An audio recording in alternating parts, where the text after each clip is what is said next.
అయ్యో చూడు ఎట్లా పొడుస్తున్నాయి ఇవి. మీరు ఎందుకు అట్లా పొడుచుకుంటాండి? అది యాలా యాలా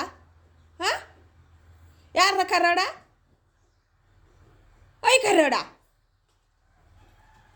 పొడుచుకొని పెడుతున్నారు. పొడుచుకొని ఎర్ర నా కొడక ఎందుకు పొడుస్తున్నావు? కంతిరి నా కొడకల్లా అట్లా పొడుచుకోవచ్చునా? ఓ ఫ్యామిలీ కాదు మీరు, ఒక ఫ్రెండ్స్ కాదు, అట్లా పొడుచుకోవద్దండి. బాగుండండి సరేనా? పొడుచుకొని పెడుతున్నారు అట్లనే. నేను ఈ పొద్దు ఊరికి పోతున్నా, భద్రంగా ఉండండి. సతాయిచ్చేద్దండి అమ్మని సరేనా? అదే ఫ్రెండ్స్ ఈ పొద్దు వచ్చేస్తున్నా ఊరికి సరేనా? ఊరికి వచ్చేస్తున్నాను ఈ పొద్దు. పట్రా ఇందులే అద్దీరా ఉండు, ఆడే ఉండు.